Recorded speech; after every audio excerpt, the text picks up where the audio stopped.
Let's start. 3 accounts we are going to prepare. Even if they have asked you to prepare 2 accounts, it is your choice. आप 3 account बना लो, आपको easy लग रहा है.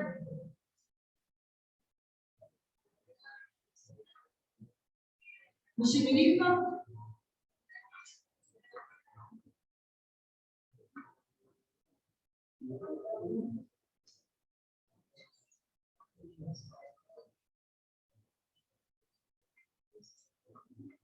provision for depreciation.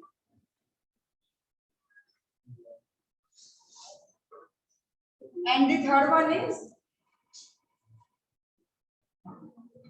machinery disposal.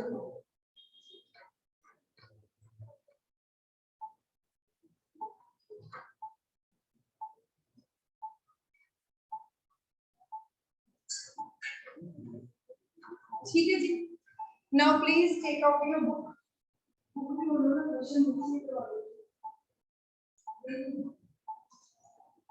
Question करवा देती हूँ with the GST वाला. But GST तो वैसे भी we have to ignore.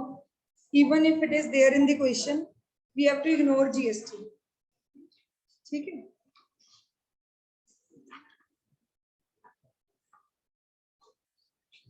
I try to solve the question which are not okay. Let's solve this question. जिसमें मशीनरी का बैलेंस 20 लाख is given.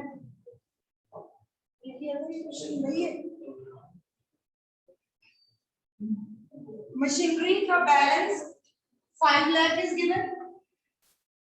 हम लिख देंगे 2 balance brought down. How much balance is given? 5 lakh on which date? 1st April 18. और provision का balance is given by balance brought down 2,25,000. This is the question which is given including GST. So GST will have no impact on provision or machinery account, so we will ignore it. ठीक है? It can be there in the question given just to confuse you. आपने उसको ignore करके अपना question normally कर देना. Okay? You got it? Balance आपने लिख दिया देख के सबसे पहले step by step करेंगे. Now they are saying कि on 1st October, on which date? 1st October जिस दिन था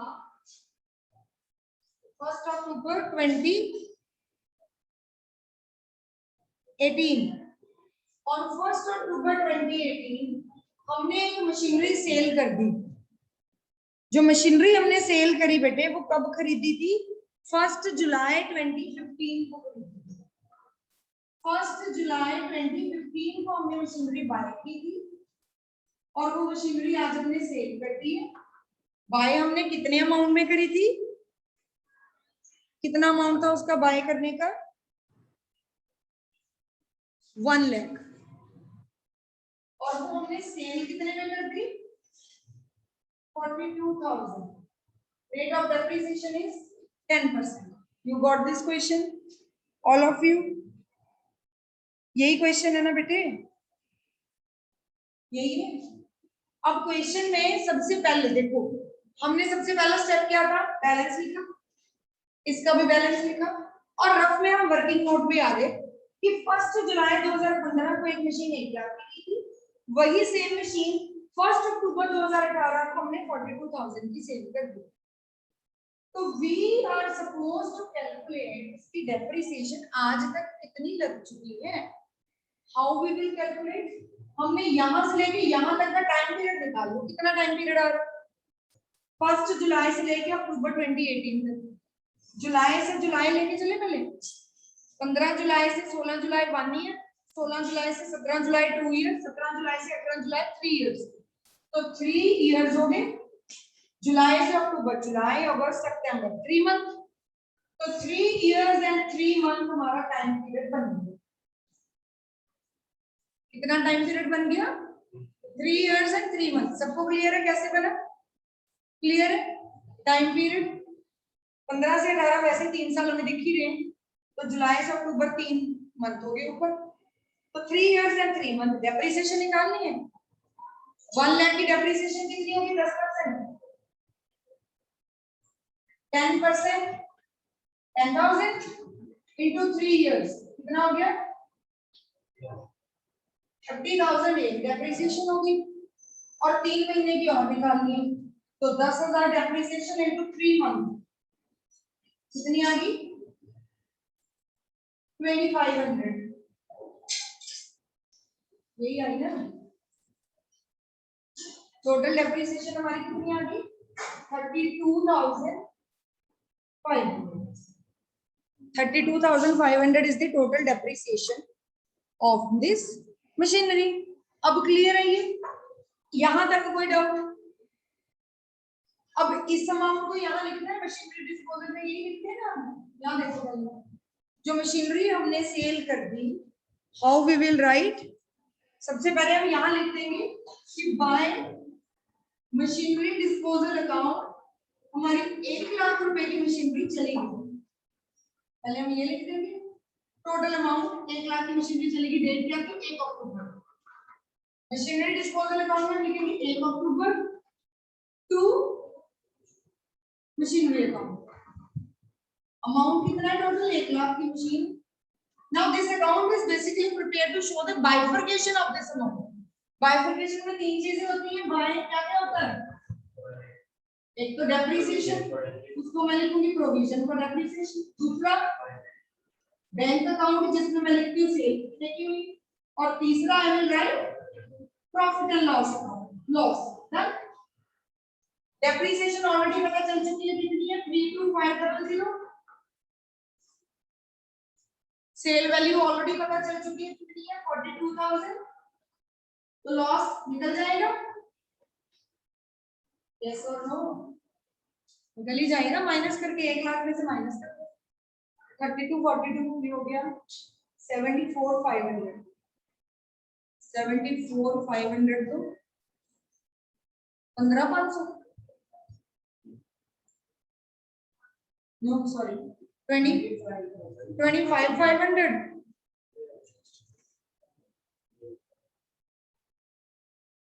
ठीक 25,500 is the amount of loss that we suffered in this process. Clear है सबको? Clear है बेटे सबको? यहाँ तक clear है? ये वाला पार्ट भी clear है? अब इसमें न्यू मशीनरी कोई परचेज करी है क्या? In this year, a new machinery is being purchased. Yes. कितने की न्यू मशीनरी परचेज की है? 2 लाख रुपीस की. तो वो हम लिख देते हैं डेबिट साइड पे. क्या लिखेंगे हम उसको 2 किस डेट को परचेज किया सेम डेट तो bank account new machinery of 2 lakh rupees is being purchased date जो डिस्पोजल में डिस्पोजल का अकाउंट का नहीं आया तो वो एंट्री यहां पर नहीं पड़ी प्रोविजन के अकाउंट किसमें करेंगे ना उसको हम बाद में we are taking all accounts one by one तो पहले पहला अकाउंट हम क्लियर कर लेते हैं पहले हमने लिख लिया मशीन कितने की आई कितने की गई और यहाँ पे हमने उस 1 लाख की क्लासिफिकेशन भी कर ली we are taking it one by one they are our problems 3 problems we are taking the problems one by one ठीक है मूवी में देखते हैं ना हीरो विलन से लड़का 3-4 गुड्डे आते one by one all together सबको लेंगे तो फिर हार जाएंगे डन तो now date of purchase of new machinery is same date 1st October 2 lakhs. Now we are going to close this account. Close कर दो. यहाँ कितने टोटल मशीनरी है 7 लाख. लॉस कितना हो गया? सॉरी मशीनरी चली कितनी गई? 1 लाख. बची कितनी? How much? 6 लाख की मशीनरी बच गई. तो हम उसको लिख देंगे by balance carried on. Done. And date of by balance carried on is 31/3. Done. This is clear. This account has any doubt? No doubt. This account has any doubt? No doubt. Now let's come to the third account जो आपको थोड़ा difficult लगता है. इस account में हमने बेटे लिखना क्या क्या है पहले हम रूल्स देखेंगे. You may be thinking मैंने दोबारा से सेम क्वेश्चन ले लिया. एक तो मुझे पता ही मुझे याद ही भूल गया था कि लिखने का. But still it is a very nice question और ऐसा क्वेश्चन और है भी नहीं जिसमें इतनी सारी डेप्रिसिएशन हो. So this is better to understand this question. तो यहाँ पे प्रोविजन फॉर डेप्रिसिएशन अकाउंट में बेटे 2 बातें ध्यान रखनी है. On this side what will be there? इस साइड हमने क्या लिखना है, करंट ईयर की जितनी भी डेप्रिसिएशन चार्ज होगी वो लिखनी है, ठीक। और इस साइड हमने क्या लिखना है, जो मशीनरी हमारी सेल हो चुकी है, सोल्ड ऑफ हो चुकी है, उस मशीनरी की डेप्रिसिएशन लिखनी है, depreciation of the machinery being already sold. Done. अब यहाँ पे देखो एक चीज है जिसकी हमने ड्यूअल एंट्री नहीं डाली, बाय प्रोविजन फॉर डेप्रिसिएशन लिखा था 32,500 लिखा हुआ बेटे। मशीनरी डिस्पोजल अकाउंट में, मशीनरी डिस्पोजल अकाउंट में हमारे पास कितना अमाउंट था 32,500, वहां क्रेडिट है तो यहाँ डेबिट होगा, we will write it to which account, किस अकाउंट से आ रहा है, how much, date first October. पहला पॉइंट क्लियर है, ये अमाउंट हमारा मशीनरी डिस्पोजल अकाउंट से आया, मशीनरी डिस्पोजल में नाम प्रोविजन का लिखा था, प्रोविजन में नाम मशीनरी डिस्पोजल का लिखा, कॉन्ट्रा एंट्री डाल दी हमने उसकी, मतलब ड्यूअल एंट्री, एक बार क्रेडिट एक बार डेबिट सेम हो। क्यों हमने यहाँ डाली, because this account was being prepared कि जितनी भी मशीनरी होगी उसकी टोटल डेप्रिसिएशन यहाँ रखी, तो ये टोटल मशीन की डेप्रिसिएशन है, हमें पता है ये किसकी डेप्रिसिएशन है, 2,25,000, ये हमारी पूरी 5 लाख की डेप्रिसिएशन है। उस 5 लाख में से 1 लाख वाली मशीन चलेगी, तो जो मशीन है चलेगी उसकी डेप्रिसिएशन क्यों रखेंगे, तो हम उसको माइनस करने के लिए आएंगे। देन अब ये वाला पार्ट खत्म, इस तरफ कुछ नहीं, अब इस तरफ आ जाओ, यहाँ पे क्या आने वाला है, करंट ईयर की डेप्रिसिएशन आने, क्या आने वाली है, करंट ईयर की डेप्रिसिएशन। अब करंट ईयर में मेरे पास कितनी मशीनें हैं, मेरे पास एक मशीन है जो 5 में से 1 गया 4 लाख की बच गई, एक मेरे पास न्यू मशीन है 2 लाख की, और एक जो बिक गई है, जो बिक गई मशीन वो भी तो अक्टूबर में सेल हुई ना, तो अप्रैल मई जून जुलाई अगस्त सितंबर 6 मंथ तो वो इधर ही थी, तो 6 मंथ की डेप्रिसिएशन उसकी भी लगनी चाहिए मेरी, जितने मंथ वो यहाँ पे रही उतने मंथ की डेप्रिसिएशन भी उसकी लगनी चाहिए। So what I will do, I will write by depreciation account, date क्या है उसकी, सेल की डेट 1 अक्टूबर, तो कितने मंथ वो मशीन मेरे पास थी, 1 लाख वाली मशीन इनटू कितने मंथ, बोलो, अप्रैल मई जून जुलाई अगस्त सितंबर, 6 मंथ, तो 10,000 का 6 मंथ कर लेते हैं, या 1 लाख इंटू 10% इंटू 6.5 कितना आ गया 5,000, ठीक। जो मशीन चली गई, अगर क्वेश्चन में मशीन जो सेल हुई 1 अप्रैल को होती तो ये नहीं आता, because it is being sold on October 1, तो हमने लिख दिया।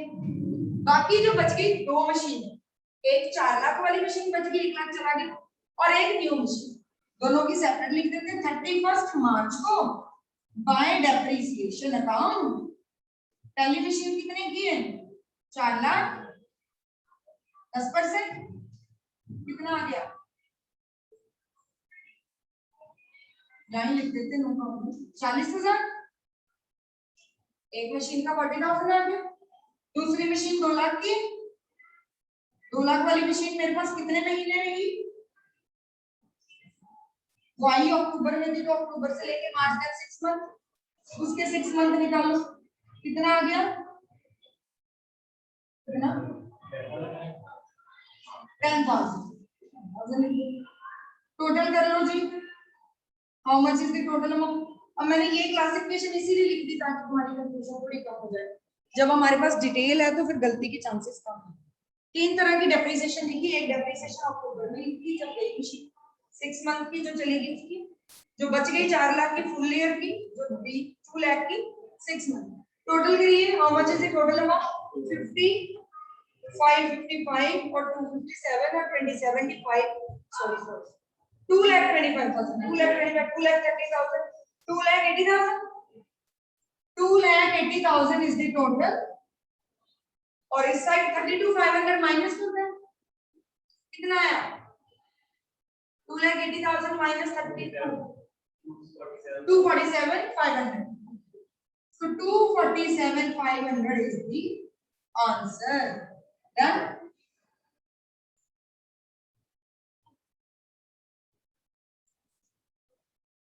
क्लियर है बेटे? किसी को डाउट है? अब एनी डाउट नाउ?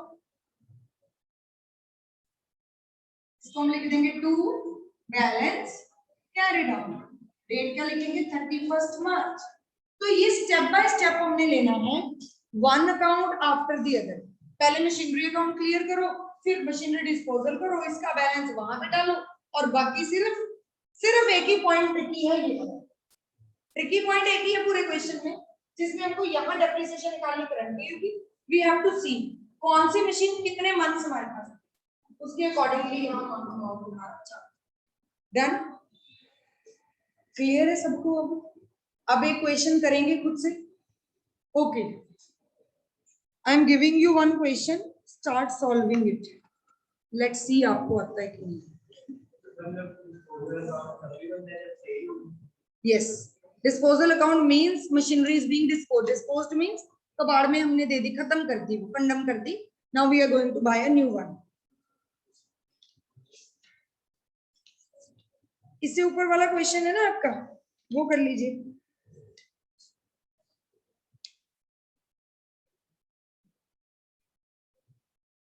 $80,000 एंड 36,000 वाला रामा ब्रदर्स की बुक में मशीनरी एंड प्रोविजन अकाउंट, वो थोड़ा इजी क्वेश्चन है। उसमें कोई न्यू मशीन भी नहीं है और ओल्ड मशीन भी 1 अप्रैल को बिकी, तो only one depreciation will be there, which is the left over machine की depreciation.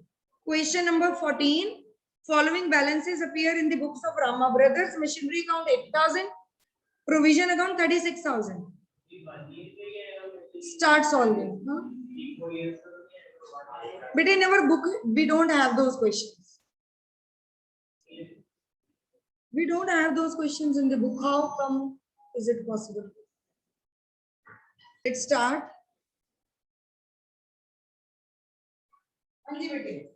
So how much amount of machinery was given? 80,000 और डेट क्या दी है? 1 April year 20. To balance brought down. Provision account में बैलेंस कितना है? 36,000।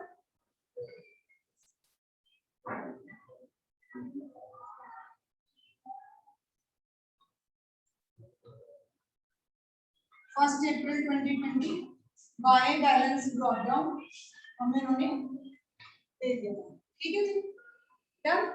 अब now they are saying कि there is one machine which was being purchased, किस डेट को बाय की थी? डेट बताओ बेटे, what is the date of purchase?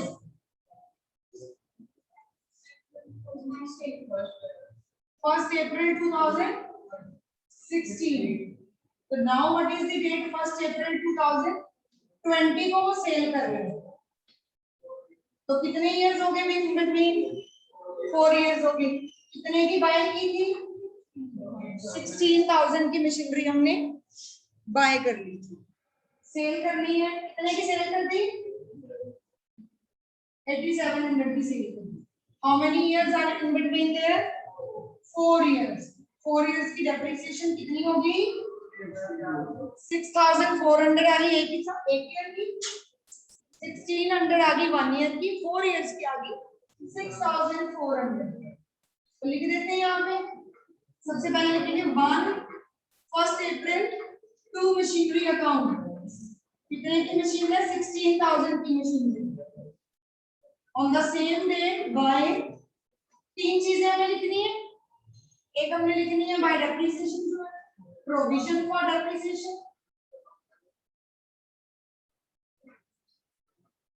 6,400। दूसरा हमने लिख देनी है बाय बैंक अकाउंट सेल कितने की हुई? How much? 8,700। प्रॉफिट हुआ कि लॉस हुआ? प्रॉफिट हुआ कि लॉस हुआ? कितना? 900 का। By profit and loss account loss हो गया। सही आ गया था? You have done? You have done? Answer आया? चलो शुक्र है। Okay, so this account is again clear to all of you now, Pragati? Clear? This account is clear? No, हमने किया ही नहीं। इसमें से कितने की मशीन चलेगी हमारी फर्स्ट अप्रैल को? बाय मशीनरी डिस्पोजल अकाउंट 16,000 की मशीनरी चलेगी। How much is left? 64,000 की लेफ्ट होगी। तो 31 मार्च को we will write by balance carried out कितना? 64,000।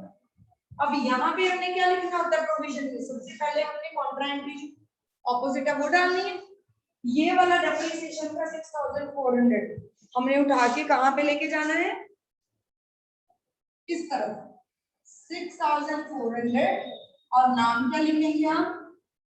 टू मशीनरी डिस्पोजल अकाउंट से। डेट क्या है?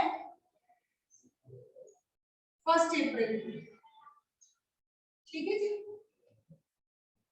इसके अलावा यहाँ पे हम क्या लिखते हैं? करंट ईयर की डेप्रिसिएशन। तो करंट ईयर में दो मशीनें हैं हमारे पास, एक 16,000 एक 64,000। 16,000 को 1 अप्रैल को चलेगी तो कोई डेप्रिसिएशन नहीं लगेगी।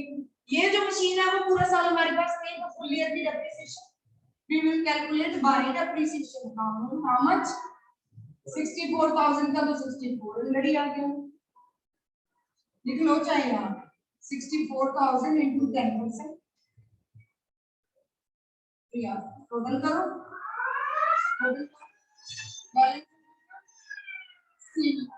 ये बाय चांस हो गया कि 64,000 दोनों साइड है, हमेशा नहीं ऐसे होता। ठीक है। To balance carried out, date is 31 March. अगर आप ऐसे लिखना शुरू करोगे ना यहाँ पे इसकी एक्सप्लेनेशन, तो आपको कभी कंफ्यूजन नहीं होगा। आप यहाँ लिख लो, you got the idea why we have not charged a depreciation on this amount, because it was being sold on 1st April। 1st April को बिक गई तो क्या depreciation होता है?